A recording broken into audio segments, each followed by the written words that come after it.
have Kamilla on the throwing wheel. Throwing is a method of forming pottery vessels on a potter's wheel. Right now, she has her foot on the pedal where she controls the speed. She has a bucket of water where she can wet her hands to smoothen out the clay with her hands. She has a rib and a sharp tool to smoothen out any area she wants to. Kamilla then grabs her ball of clay. To measure and cut the correct amount of clay for the wheel, you need to estimate the size of the piece you want to make based on the desired pot size. She then puts it on the plate.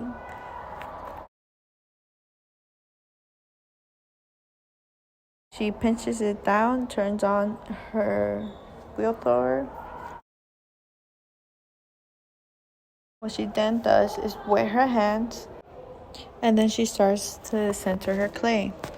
Centering the clay by pushing it up on a cone shape, then pressing it down into a disc, repeating 3 times until it's evenly centered.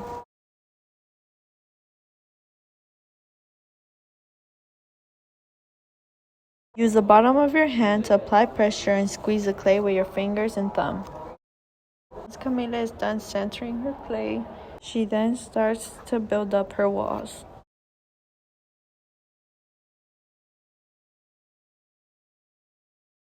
The sharp tool, she begins to measure how deep the hole is.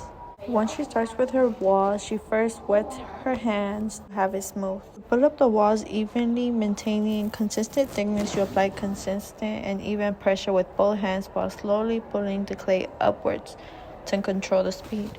Keep the same pressure and keep hand movement smooth and steady. Shape the clay into a form you like. You'll create the curves or indentations. Use your fingers to apply the targeted pressure in specific places to make the shape that you like. Then use a rib. The rib is to smoothen surface.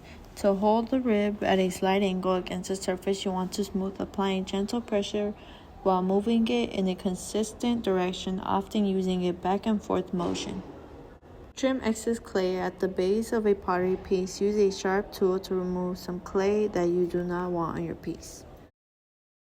What she does then is grab sponge with water to clean out the plate and to remove her ceramic piece from the plate. She uses a wire. She then slides up her ceramic piece easily because of the water. Final step into the wheel is to clean the ceramic throwing wheel. Use a sponge and water to wipe down the wheel head, splash pan, and surrounding area, removing any excess clay buildup. Here in the video shown, Kamilla is removing the clay that's stuck on the plate. She removes the splash pan pieces to wash off the clay that's on there. Once that's done, then she puts back her clean splash pan and turns it off.